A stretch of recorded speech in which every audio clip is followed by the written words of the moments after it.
Friday. Sleep is definitely a vital life tool. Ooh, maybe that's what we're going to talk about cuddles. today. Sleep and cuddles.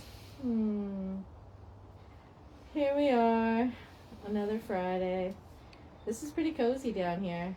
With the trees standing all around us. Yeah, they can stand up while we lay down. They're good at it. They know how to do it. Have you ever talked to the trees? Absolutely, especially these ones. I like to talk to them too. Hi, Crystal. Hi, Shar. I like to talk to them because, you know, trees really offer us, to me, lessons in resilience when the winds blow hard and we keep standing up and we stand tall and we stand strong, you know? Yes, thank you for that reminder. I need it this morning. And also, the networking that they do underground is something that always inspires me too, like their connections, you know, and how they communicate. Should we sit up? Just a little. Okay.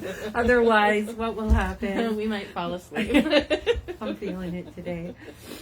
What were you going to say? Oh, I took a picture of a tree the other day, and it was like two trees that had grown together. Oh. And the way the bark looked like it was a weaving together. It was absolutely beautiful. The bark and the roots just all like talking to each other. It's really good that we're talking about this because I don't know what time is it, 11? Mm-hmm. Yeah.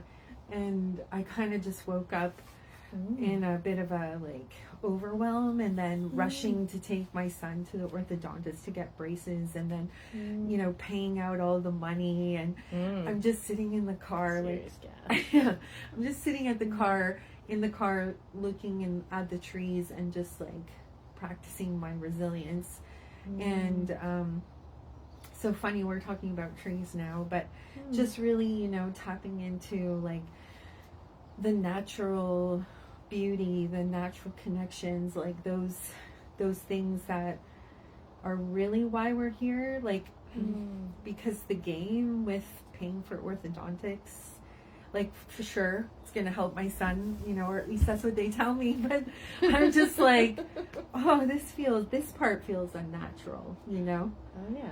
And like looking to the natural world and really understanding my experience through that lens was really, really helpful for me this morning. Like rather, you know, again, it's a vital life tool and practicing my own resilience in the car and looking towards, you know, what is going to give me that rejuvenating feeling. And then I also had the thought, well, we're going to get to be together here so we could do some of that rejuvenating practice if you wanted. Oh yeah. Yeah.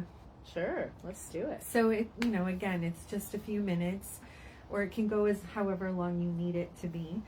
And you can, you know, be sitting with a friend or driving your car or sitting in a meditative position and place and just depending on where you are in the moment and when you need that resilience practice. And you know, again, this morning, even though my heart was a bit heavy and my head was cloudy, I tapped into that feeling of when I am naturally aligned with nature and I feel providence and synchronicity show up in my life, like that gives me a feeling and it's very rejuvenating. And so I was just able to conjure it in a split second in the car this morning. And again, I'm very aware of what that feeling is and how it can wash through my body in an instant and create that more of that coherent state, you know, and giving me the energy. So I just encourage everyone, we'll just, you know, spend a couple minutes since we're here together. And whenever, you know, I find whenever I'm practicing with someone, especially my divine ladies, things like that coherence, that energy is available quicker. You know, it's so when we are together and practicing together, that is helpful. That is also, you know, a tool to add to our vitality. So I've heard it described as co-regulation. Yeah. So like I find the word regulation just interesting because it's also like rules and regulations. Right, so right. It's sort of like, okay, I'm not sure about that one. What side of my brain is that on? To me, it's about calming. It's about finding some inner calm, right? To me, that's what regulation is tapping into the place of peace within. And Absolutely. It's so interesting that there's a word, co-regulation, for what we have access to when we find a place of peace together with a friend. Yeah. Yeah, it's powerful. I love that, and you're helping me even just by talking about it. I can feel that, and so And the other word that I really love is entrainment, right? Ooh, yeah. And so I know we talked about horses before and how they co-regulate each other, right. But through entrainment, we really can come into someone's field, and depending on where we're at and our frequency, it will have an impact on the people around us, because there is that innate sort of entrainment happening with the energy fields, right? So I'd like to explain that for Please a minute. do. So entrainment, the way I understand it, is, or understand it. I like that one too. Stand it. No. Tree stand it. Outward stand it. The way I've heard it explained that made the most sense to me is about it's vibrational harmonizing, so that if I strike a tuning fork that starts vibrating, just like the beautiful wind chimes like that. Wow. If I strike a tuning fork and I'm holding another tuning fork, it will start to vibrate at the same frequency. Yeah. So it's like attracts like. So if you, it's described too as like if I'm bringing a high vibration, I'm feeling good, and I come to see you, and you're not feeling good, you can entrain to my higher vibration. Or if you're not feeling good, I can also entrain to your lower vibration. If in that theoretical state. Yeah. So it can go both ways. Yeah, vibrationally vibration seeks like homeostasis. It seeks a friend. Yes. To vibrate at the same level. So yeah, and that's pretty interesting. I'm grateful for your explanation, because it's making me think of homeopathy, right? Like when you take a remedy, the frequency of that remedy is looking for that that match, like cures like. So anyway, frequency is quite profound in how it can heal us, or as you mentioned, drain us, like if you walk into a situation and you're not aware, our energy can drop down, like you said, to entrain to the environment. So it always comes through in the work environment, in our family dynamic, right?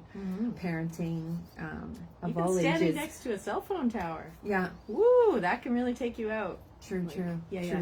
True that. It can be not. It can be like mechanical, electrical, as well. Yeah. I'm noticing how our conversation has made us sit up. Yeah. Where we might be started the out. tree in the background too. Yeah. It's like, get up, stand up. Okay. So what we were going to do is a little bit of the practice, just to kind of bring us further into the moment and into the present moment. And like I said, take it with you throughout the day. The more you practice it, the more available it is to you, the more it becomes body memory. So if you do walk into an environment where you notice your energy drop, the key is the noticing. The key is the self-awareness, right? So then you say to yourself, all right, I feel this. And, you can use these tools to kind of step into more of what you want to feel, and more of what you want to create, and more of what you want to broadcast out into the field as well, right? So we really can help each other without really saying any words, we really can be supportive just by showing up and getting coherent and broadcasting out that energy. So that's so cool. So, this is really I think an important daily tool to have in your back pocket. And then if you can't do that for whatever reason, your trauma response or your brain is get it in an amygdala hijack, I've heard it called, then there's other tools that you need to use to meet that intensity, which is all fair enough. But this practice is really something that's valuable. So again, just remember it's a feeling. So you want to contact or conjure up a feeling within yourself of appreciation, love, whether it's for a person, a place, a thing, or even for yourself. Like I said earlier, like when I'm in alignment with nature and feeling that synchronicity and providence, the magic in my life.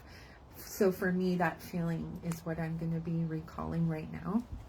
And it really is a feeling. So you just sit or stand or wherever you are and just become aware of your chest area, your heart. This is more of a practical step by step, but once you get there, you don't have to do that necessarily, but it is helpful. So you can focus in on the area of the heart if you need to put your hand there, and just become aware of your breathing, your breathing pattern, because what we're wanting to do is slow down the heart rate, because the heart sends so many messages to the brain. And then the brain takes that feedback and sends it out into the body. So by slowing down the heart rate, you're already doing so much for your physiology.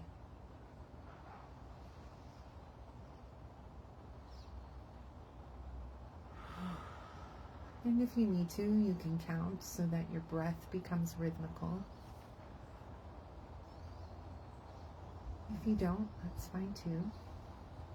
It's just the ease that we're looking for. It allows the brain to shift in its waves and functions to more of a coherent place. And when you're ready, I invite you to evoke that rejuvenating feeling.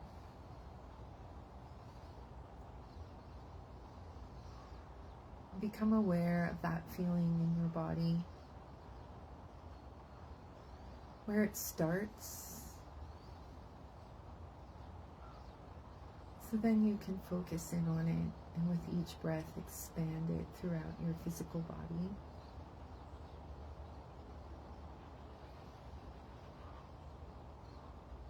And a smile helps relax the facial muscles.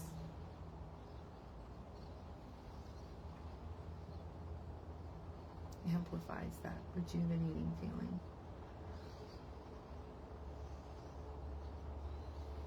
And with each breath, just allow it to fill your physical body. And then move out into the immediate space around your body, into your aura or your energetic field.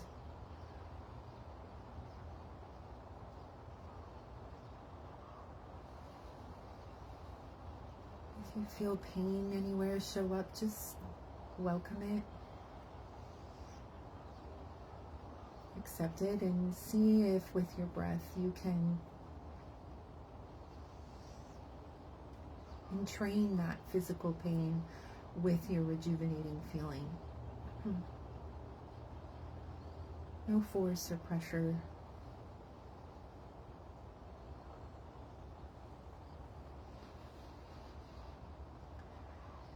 Just feel it wash through your body and your energetic field.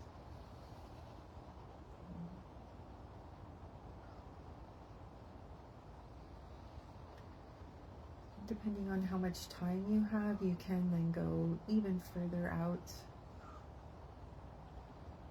into your community, into the universe, however far out you want to expand this coherence.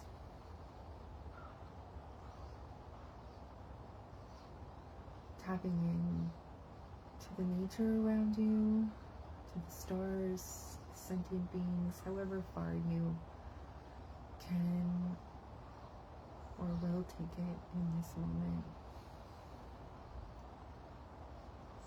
Keep observing how your body feels. Right? Nice. Wow. It's really beautiful. Mm-hmm. And giving thanks, giving appreciation, giving gratitude is also very powerful frequency into coherence.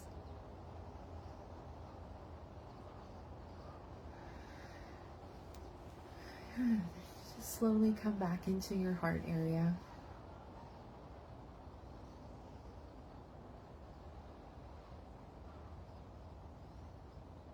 And when you're ready, you can just join us again. Hi, Keisha. Keisha. So that's an example of really taking it as far as you need it to go, depending on how much time you have. But this morning when I was in the car, it was like all done in about 30 seconds or less, right? Because I just am so used to that feeling in my body. And so I can activate it, and it's helpful. Every little drop in the bucket helps. Yeah. Oof. I know. I don't have a lot of words now. Let's go back to this. I'm so blissed out. I'm just like, oh. And you know, another word that I got when you were talking about that just earlier, when you were talking about the rejuvenating feeling when you're in nature, part of a word that resonates for me around that is faith. Like just that inner knowing that all is well and everything's going to be okay. Yes, yes. That's what I feel is reflected back to me from nature. Just like this incredible tall standing one here that's just wanted to be the star of the show today. It really is the star. So powerful, hey? Just like, just that upright energy of like, I've weathered many storms and here I stand, you know? That is so true. And aren't they the ultimate antenna, right? Ooh, yeah. Right? Yeah, like this one's, I don't know, maybe 80 feet tall at least. It's way up there. It's like the green giant. It's way up. Keep going. Way up. It's funny, just quick story, like my niece who, you know, it's funny, this morning my sister-in-law was sending me pictures of her. She lives in Ontario, but when they came out to BC to visit us, she was still really little, like, I don't know, 5, 6, and she'd never been to BC before, and we were standing on the oceans, and she just kind of looked at me and was like, Auntie Jen, you know, the mountains are all covered in grass, you know, and I was like, Anastasia, those are trees, and her mind just went, right? Like the perspective shift of realizing, like, oh my gosh, that's so cute. Yeah. So anyhow, I love that girl, and what an incredible reminder, you know, about perception as well. But yeah, the trees are just such an incredible representation of antenna and broadcasting and communicating, and you know, like you said, survival and bending without breaking. So yeah, I really grateful for that visual today. I want to share with you a really special message that a cedar tree gave to me one day, because I used to go walk in this little forest by my house really early in the morning every day, and there was a beautiful old grandmother cedar, and every day I'd go up and I'd put my third eye against her bark, and I would just listen for what she had to say. And they speak very slowly. They're like the Ents in the Lord of the Rings. Yeah, right. They're slow. I'm going to try that. Oh, it's really quite lovely. Yeah. And this one day I was in a really big hurry, and there was no way that I could get everything done that I needed to do that day in the amount of time that I had, but I was still out there for a walk, and I leaned my head against the cedar tree. And you know what she said to me? I'll never forget it. This was at least 10 years ago. She said, "You have all the time in the world.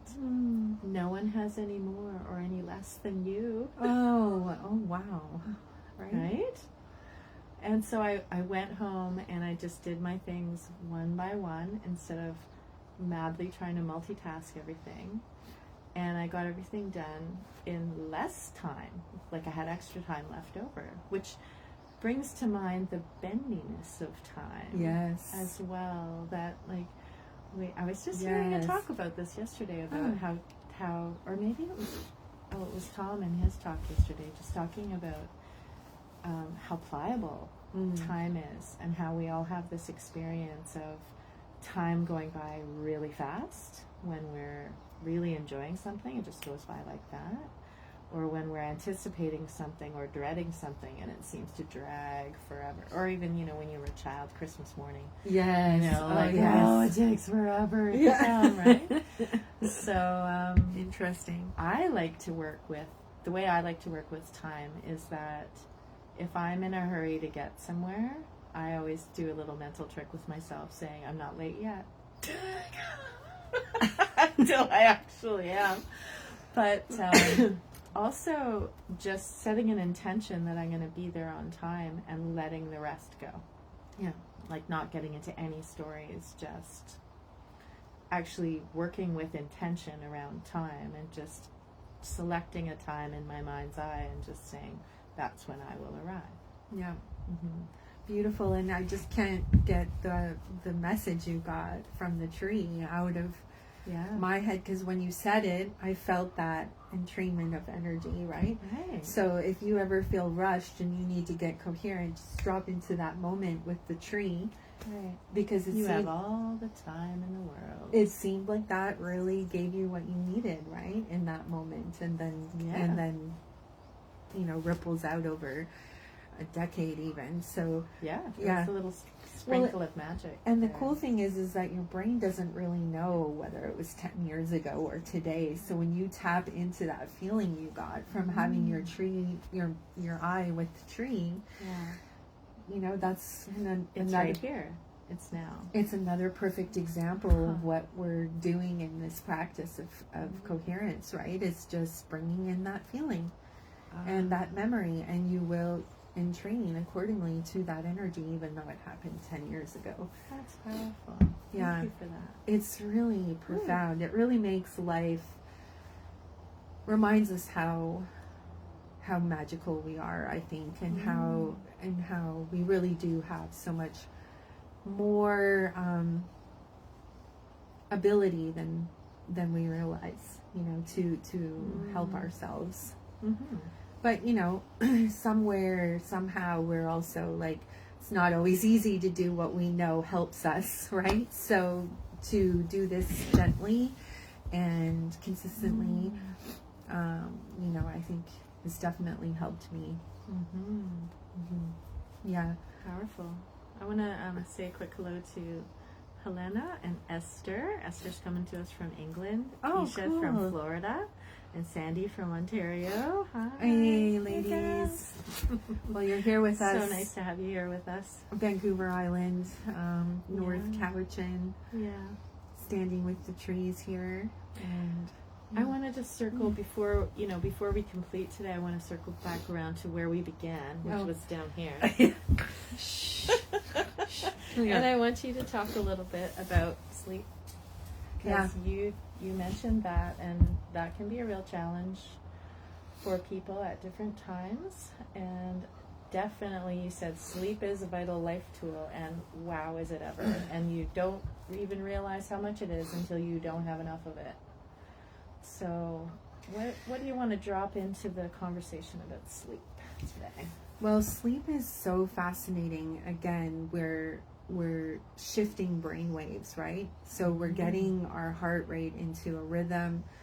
The brain starts to drop in from alpha, beta. Sorry, I need to memorize those languages. But it's dropping us into... I can never remember them because by the time you get to theta or whatever it is, you're just not using language anymore or whatever. Yes.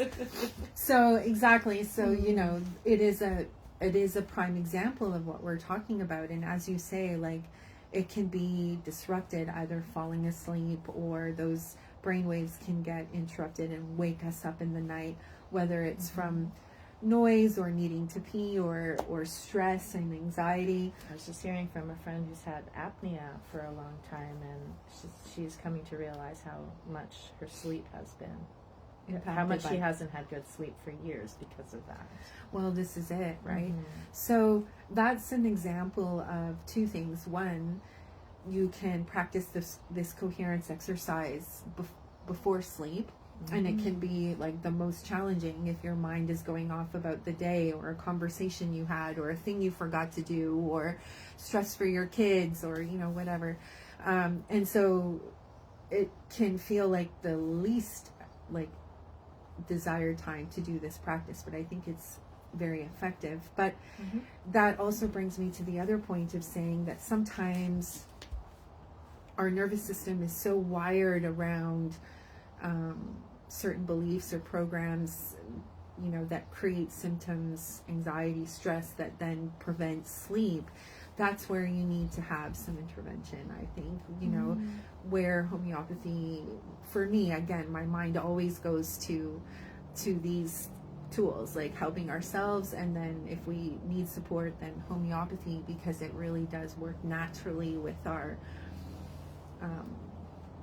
design, you know, human design, and it works naturally with our environment. So, you know, the interesting thing about homeopathy and sleep is that the remedies are very specific and individualized. So if you are too hot, let's say, and you can't sleep, or the bed feels too hard, or your stress is coming in, or maybe fear of the dark, all of these things that can kind of be running in the nervous system that are preventing sleep, preventing you from dropping into those restful brainwaves, homeopathy can meet those specific expressions, right? Because that's what it is, really. They're just expressions of the nervous system that is saying, hey, I can't resolve this myself, right? And we could even say it's the subconscious mind that can't resolve the conflict, so it's bringing it into our consciousness through symptoms in order for it to get what it needs, right? So that's where, you know, I find people get quite a lot of results. And when I'm evaluating remedy action, I'm always asking about sleep, and I'm always asking about how was it impacted from the remedy, because it is such an important expression of the overall organism, right?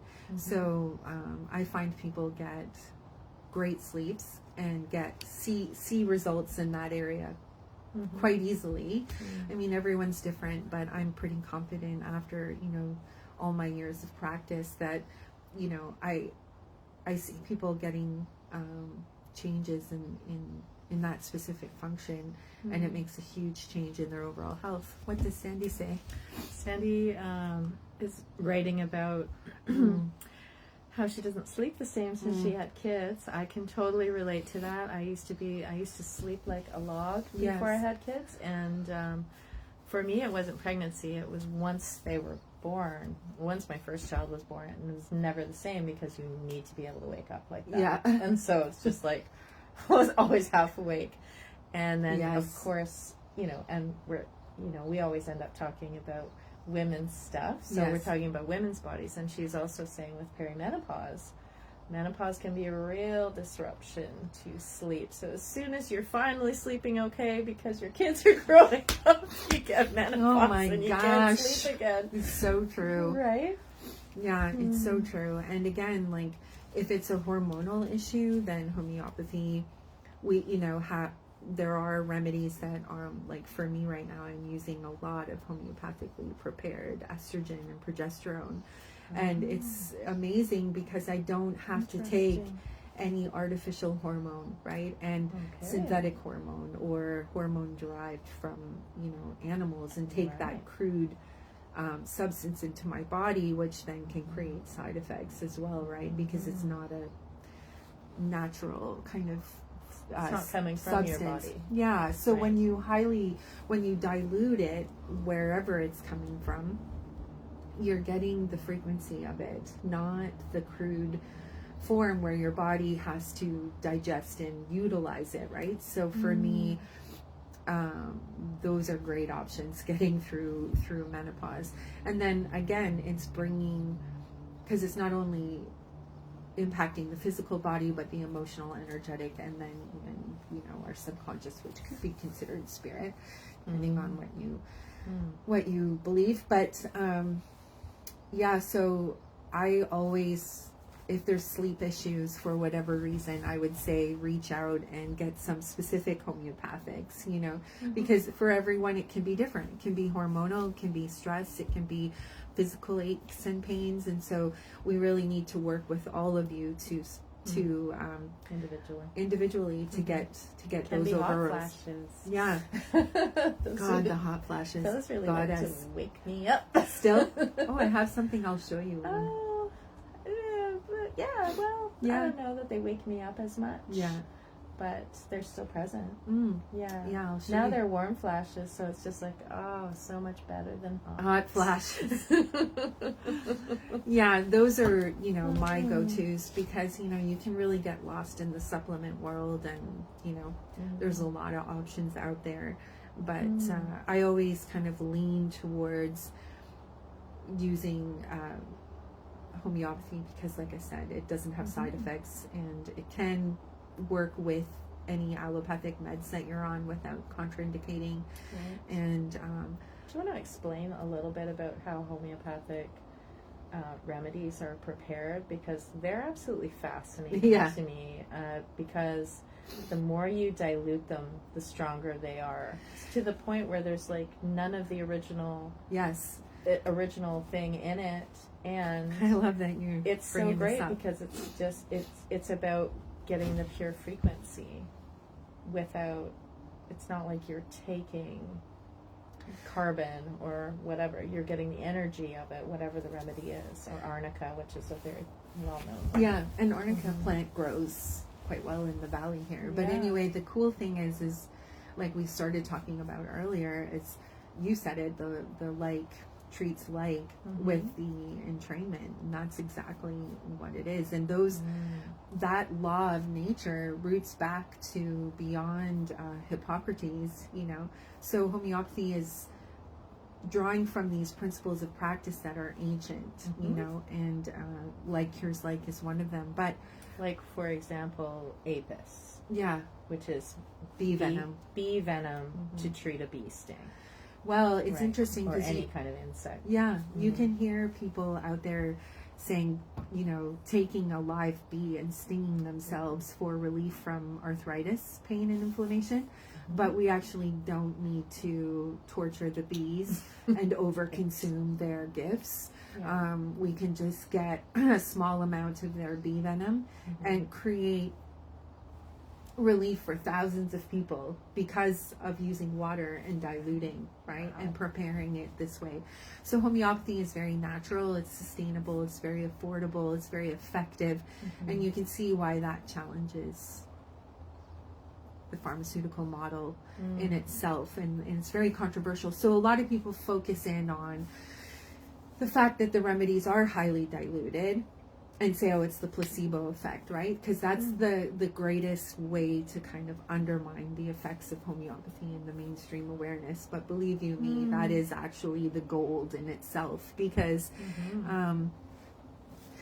just back to answering your question, you know, homeopathy was proven on humans, not on animals. So from that alone, you start to get the mental, emotional, cognitive feedback. You get the sensations like stabbing, burning, itching,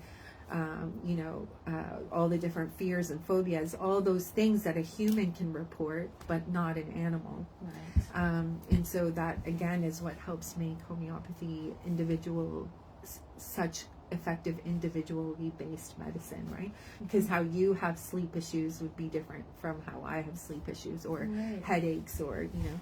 So it's not a one size fits all.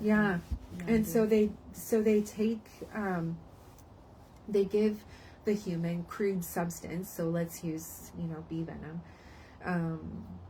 until they start creating alterations in feelings and functions. And so those alterations are symptoms, they get recorded, and then someone who comes in with those symptoms based on the principle of like cures like, they would get a highly diluted form of the bee venom, and through that entrainment process, the body has innate intelligence finds curative effects. So homeopathy, they do, and this is what makes it so sustainable and affordable, is the smallest amount of crude substance can be producing remedies for, like, it's almost endless, you know? You just keep diluting and diluting and diluting. Yeah. And then really just that's one so drop. Cool. Really just one drop is enough. You know, we don't need, when we're working with the body's vitality and supporting it to regain homeostasis, as you mentioned, you don't need very much intervention. It's when we're trying to control an outcome, which is why we take Tylenol like every 4 hours or whatever, because the chemical has to stay in the bloodstream, has to go through the gut and get digested and stay in the bloodstream in order to force the outcome, which sometimes we need. But when you're working with homeopathy, you often see it with those little white pellets.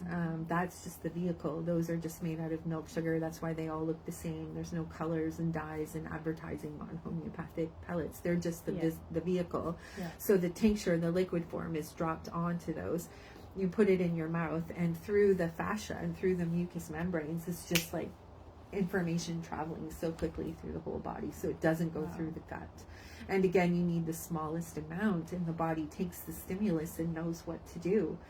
And then, you know, often, like, if you do that in a first aid situation, you give the remedy, you see results, 5 minutes later, the symptoms come back. That's when you give more, because the body is showing, hey, I need more. So we really come into relationship with our innate ability to heal when we respond to the signs and symptoms as important information for what remedies it needs to heal itself.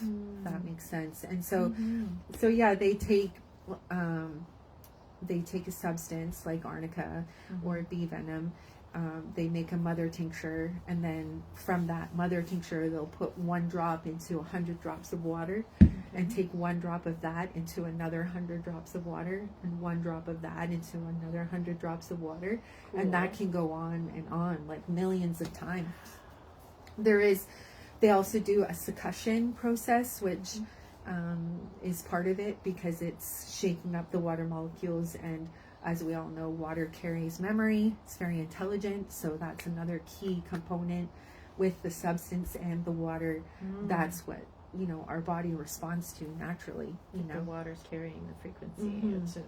It's a perfect carrier for frequency and vibration. Yeah, which we are mostly water, as you know, right? In our physiology. So, I mean, homeopathy is profound in that way, because it really is, you know, using the minimum amount, which is another principle of practice. The minimum dose is required to actually stimulate homeostasis in the body. That's how intelligent we are.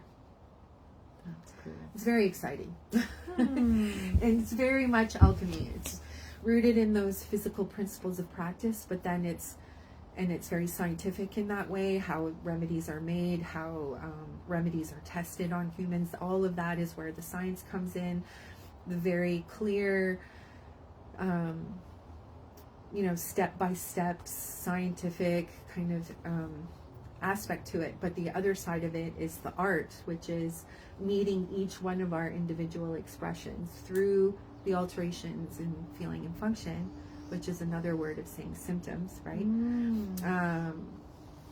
Can meet each individual's expression in this beautiful way, which gives it this very vast, endless, artistic alchemy kind of aspect, which we are. We're physical, we're scientific, but then we're also very, you know, this immaterial, you know, energetic, creative aspects that we are both, right? So homeopathy really meets all of us in that way. So hopefully I'm being clear enough. So. But Oh, what is it? I have used wheatgrass for my hot flashes and it stopped. Oh. Tip of the day. Wheatgrass is intense, girl. Good for you. You have to really get through the taste of it. I'd be interested to make, actually, and look at homeopathic wheatgrass. Yeah. Nice. Yeah. So you wouldn't get the intensity of flavor. You wouldn't have to deal with that part of it, or it wouldn't have to be absorbed through your gut. And yeah, and it just, again, that's where supplements and taking herbs or Chinese medicine or anything like that, you have to consider the body's ability to absorb and utilize it, right? Oh no, it's ideal if it works for you. I'm just giving you cred because I remember drinking wheatgrass over the years, and it's strong. But if you can take it, then absolutely, it is ideal. I can share a cool story too, just about the vibration of medicine. Is that when I had my first child and I was nursing, and he would have colic or any kind of intestinal gas, and I would drink fennel seed tea, because that's one of the components of grape water, and then I would nurse him, and it would instantly affect him. Versus what it would have taken for it to get digested by my stomach into, and then make its way to my breast milk, right? It totally defied that concept. So I drank it, nursed him, and instantly he had the benefit. And so you think that was because it was in liquid form, or what? No, just like the vibration of the plant just came into me and was instantly available to him. It was incredible. It really is, and I mean, that's how I treat. Nothing to do with my physiology. It had to do with the vibration of the plant medicine, as far as I was concerned. No, you're absolutely right. And I'm fascinated to hear about it, because that's how I treat moms and babies is, they are still a unit even after birth. And so it's very fascinating to look at the mom and the baby as one when you think of treating homeopathically. But I always give the mom the pellets and it goes through the breast milk. So, I mean, you're 100% right. There you go. I was just very fascinated about the tea, right? Like, and again, the herb is diluted in water, when in a tea situation. But anyway, that is fascinating and 100% accurate. I've seen it work time and time again.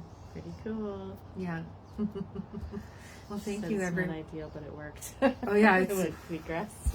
Yeah, that's why I was saying it is ideal if it works. Again, you have to go with what brings the results for you, right? And the human body, the intelligence of the design of our human organism is next level. And then when we reflect with nature in this way and we see ourselves in that incredible design, it makes a lot of sense as to why we're here, chasing the dollar for braces. I mean, it's not quite the same, but you know what I mean? It just gives us what we need to pay the orthodontist. It gives us the vitality that we need to pay the orthodontist. So it is quite incredible. Thank you, everyone, for being here with me today and just helping me stay on my own path and connect with you and this group, because again, when we connect together, that is really how we can serve each other so well. Thanks for that coherence meditation. That was absolutely beautiful. Yeah, and if anybody has questions about their meditation or their practice, if you come up against an obstacle, homeopathy, yes, please reach out, because I'm good to meet and just answer questions or talk. That's a gift. So please do. Yeah. We love you. See you next week. Thanks for being here with us. See you next week. Oh, I love that. That's so cute. Too. Yeah. Tree. I think there's like 8 or 9 of them in this. Yeah. They're beautiful. 10, 11, 12. Ooh, 12. 13. Ooh, 13. Okay. Everyone be well out there. Love ya. Bye for now.